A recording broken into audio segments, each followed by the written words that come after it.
Hi, my name is Mark and today I want to tell you more about The Witcher Legacy. This is the prototype of The Witcher Legacy that I got from Go On Board. Thanks Go On Board for sending this game for preview.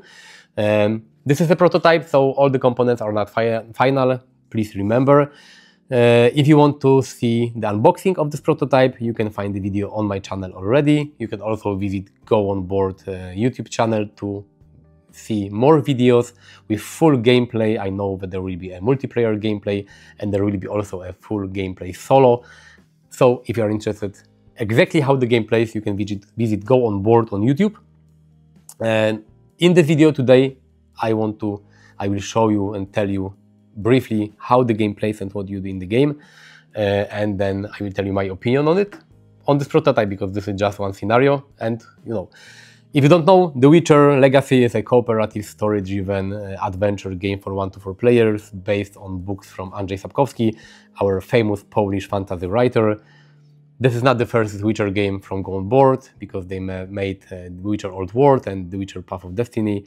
Now this is the third game from the Witcher universe, but I think the biggest one, the more advanced one, the more the story-driven one, because a lot of people wanted to have the Witcher game with a lot of story and adventure, and this is the game. So let me tell you how the game plays, and then I will tell you what I think about it. This is Witcher Legacy prepared for play. This is the first scenario. Each scenario is packed in a box like this. The prototype has gotten in the first scenario, but I can imagine that the full version of the game will have more scenarios inside. In this scenario you have cards, some tokens and some additional things dedicated to a specific scenario. Also, you have this storybook. You have all the stories, all the paragraphs that you will read during the game. When the game instructs you to read a specific number, here you will read it. It also contains setup of the game. It contains some initial information. The first script here tells you give you some additional information how to set up the game, what cards to get, what quests to put on the table. So this is also part of the setup and part of the story, and you will read it when the game tells you to read it. You have some additional hidden components like these envelopes here, this one and this one, but you shouldn't open them until the game tells you to. You also have a travel journal. This is a journal, and you get, with a scenario, you get this sticker book, because you know this is a legacy game. And you will sometimes have to place stickers on the board and maybe remove some cards. I know that there will be a way to play this game without destroying anything, but I have no details. You will have to visit the campaign page and read more about it when the maybe campaign launches. But in the prototype you have this sticker book with different stickers, and when you progress and the game tells you to place a sticker here, you will put it in this book, and those stickers will tell you the story of your Witcher, things that happened, quests that you have finished. This is basically a summary of the story discovered so far.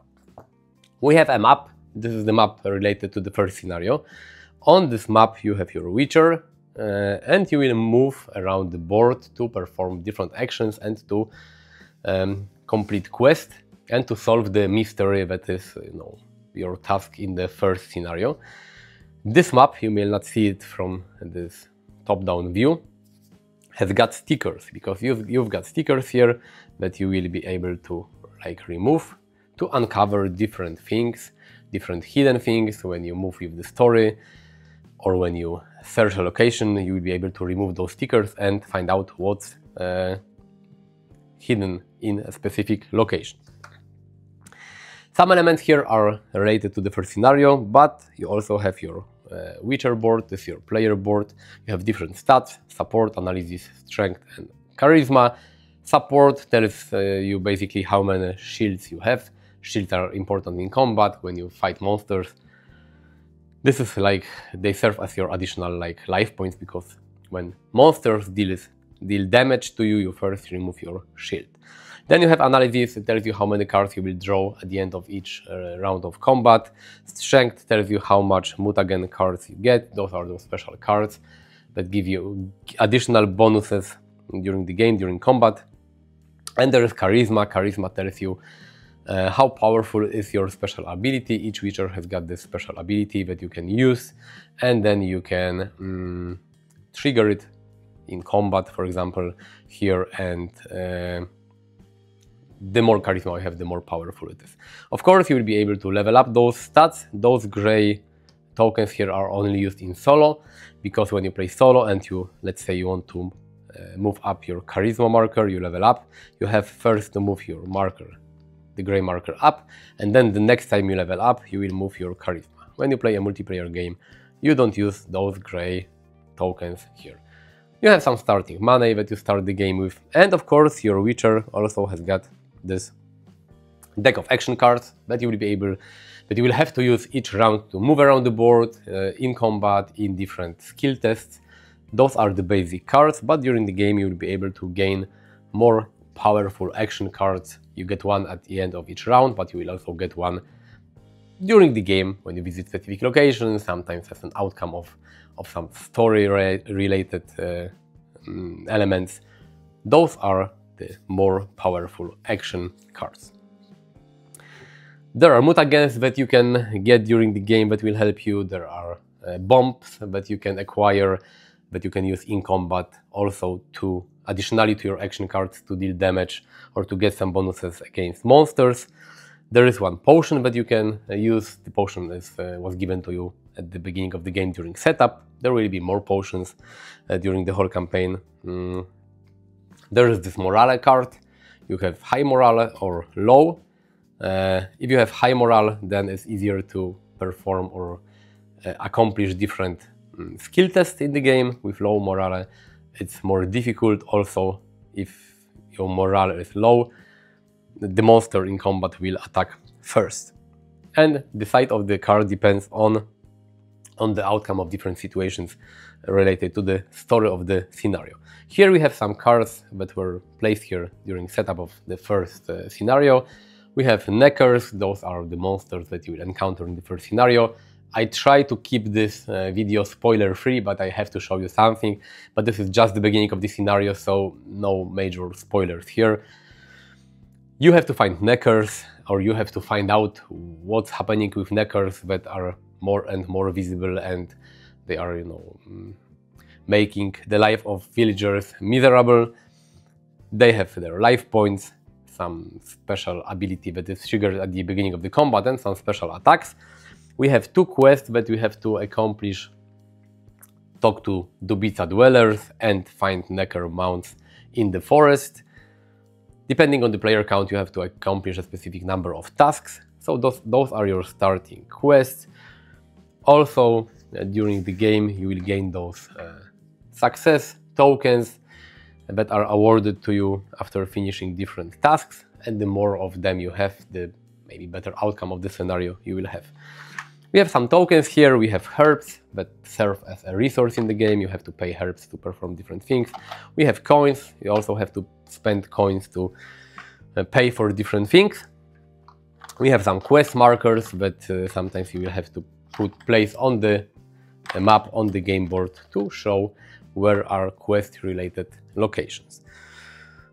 Again, as I said, more mutagens that you can get, more bombs that you can get in different locations.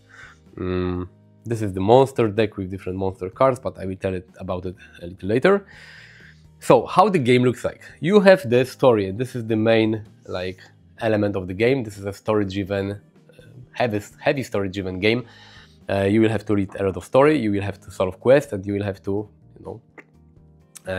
progress through the scenario. The first scenario is divided into 5 rounds. At the start of each round, you will draw a specific number of cards.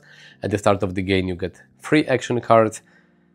And then when your round ends, then you will get 2 cards from your deck and 1 card from the market. So this is how you get new cards. This game has got deck building elements.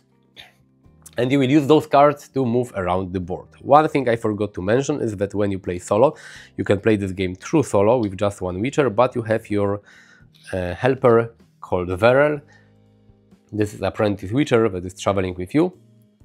And you have those cubes, and you can use those cubes to place it on the VRL card in those here spots here, and those cubes basically allow you to perform additional actions during each round of the game, because normally with 3 action cards you will be able to basically perform up to 3 actions, movement and stuff like this.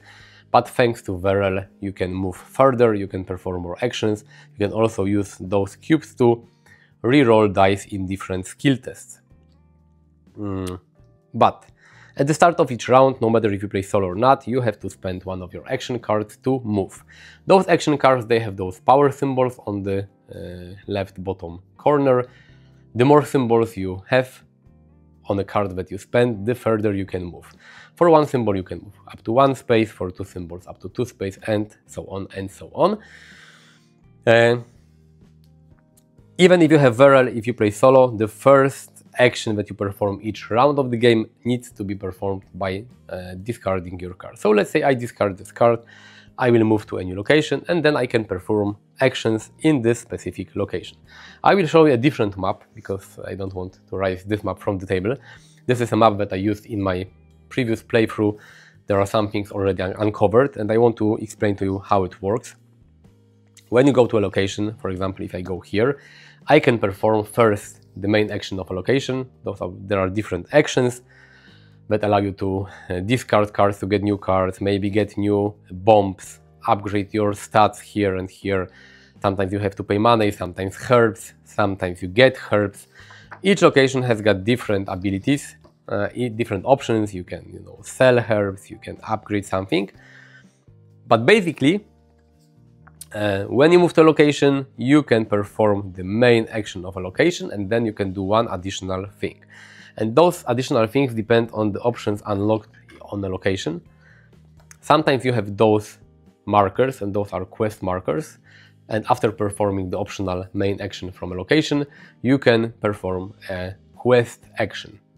The action depends on quests that you have unlocked during a scenario.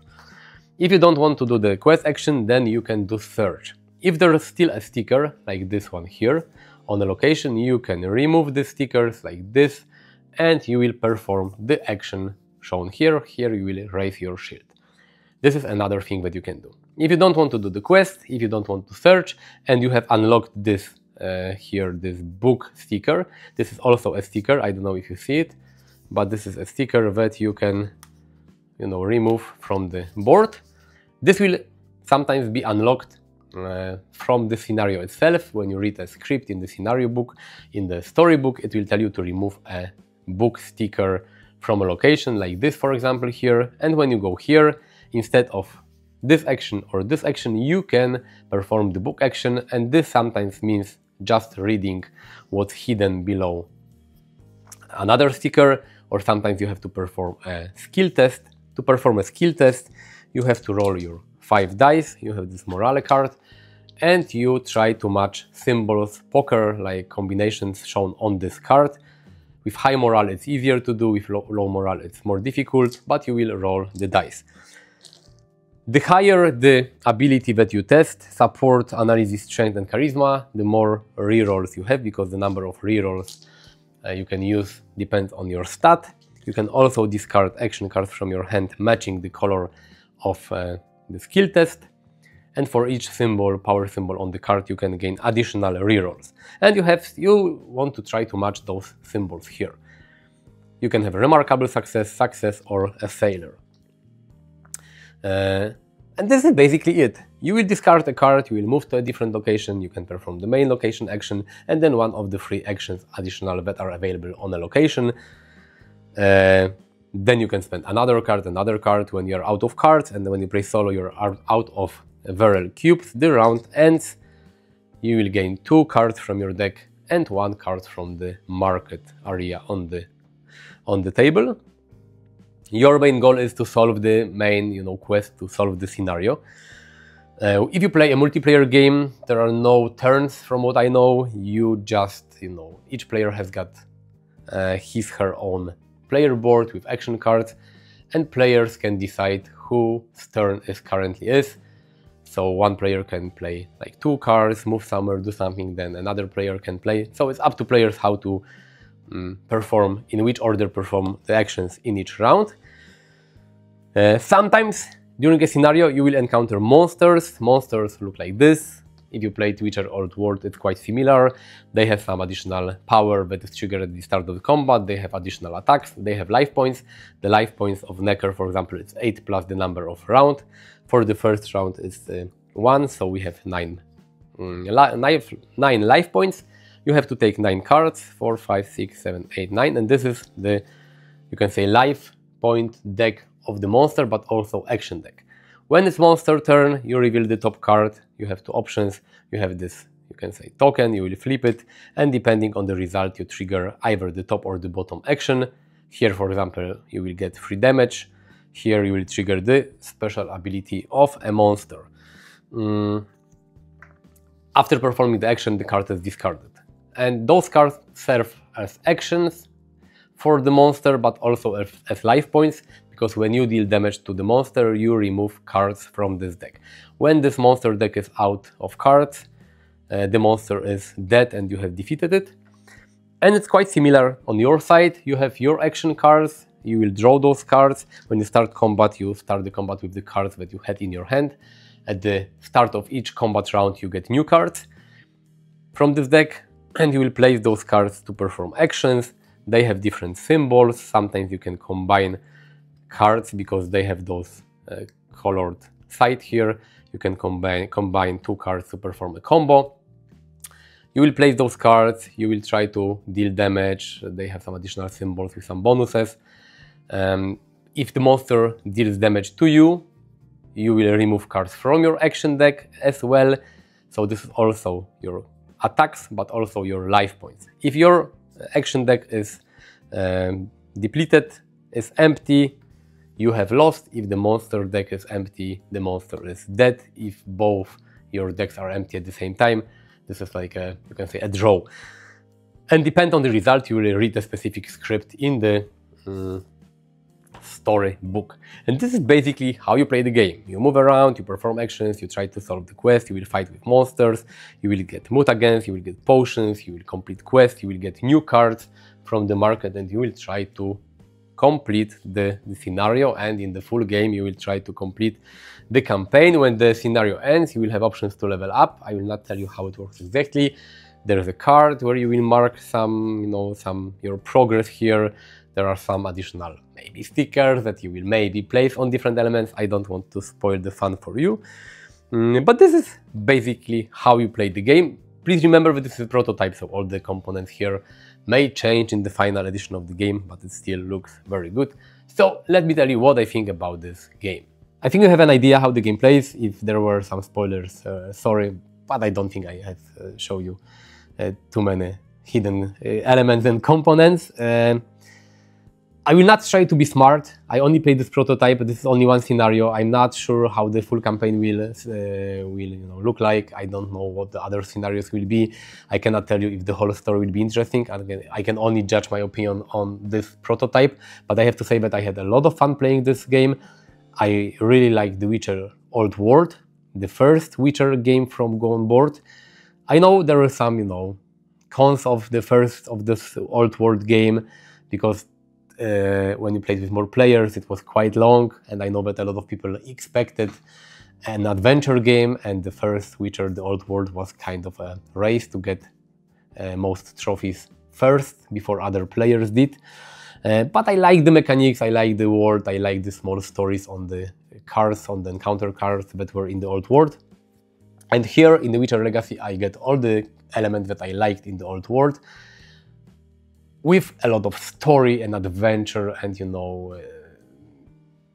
quests and monsters in it. And I have to say that I really love it. Cooperative adventure story-driven game is my favorite genre of games. Those are my favorite all-time games, and this is exactly a story-driven cooperative game. So, and I really love Andrzej Sapkowski books. I read them since I was, a young boy in high school. So yeah, this is The Witcher that I always wanted to play.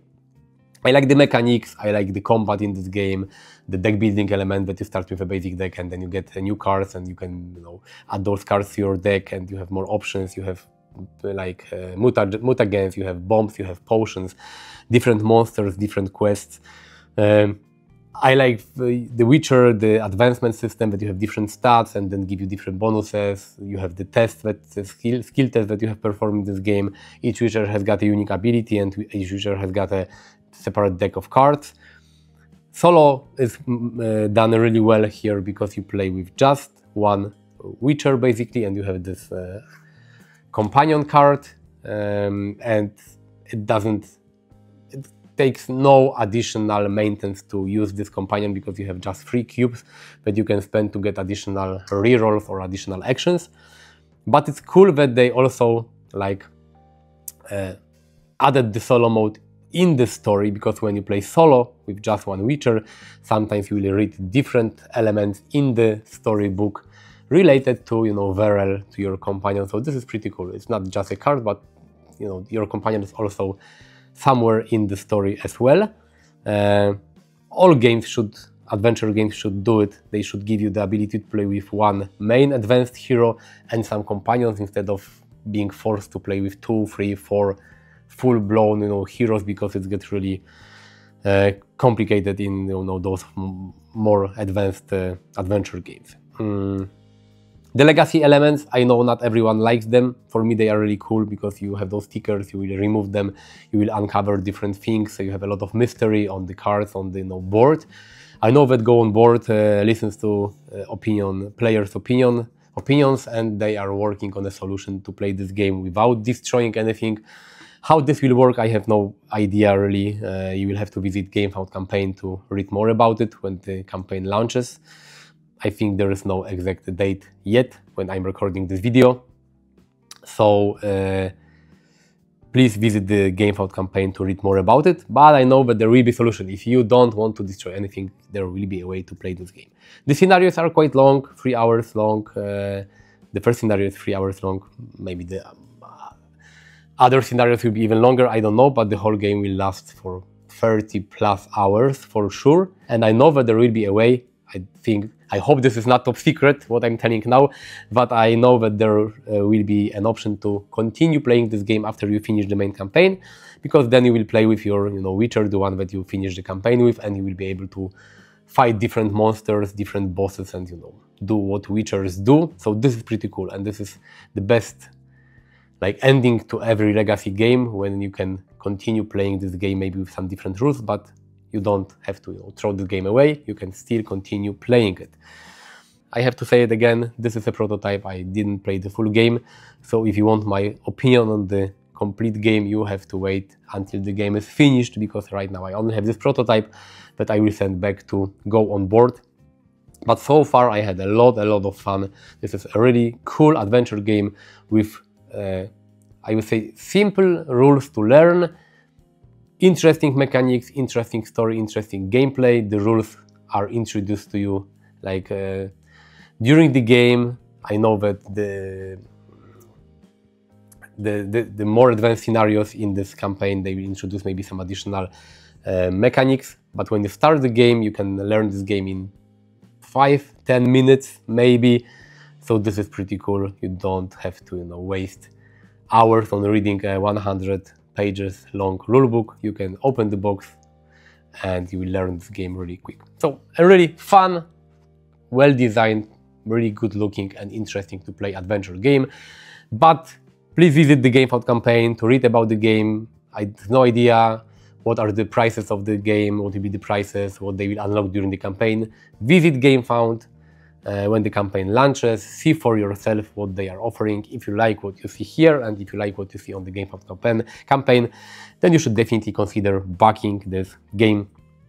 Please remember about the gameplay videos on Go On Board YouTube channel, and please remember that I did an unboxing video on my channel, so you are invited to watch those videos and visit me on different social media. You will find links in the description of this video.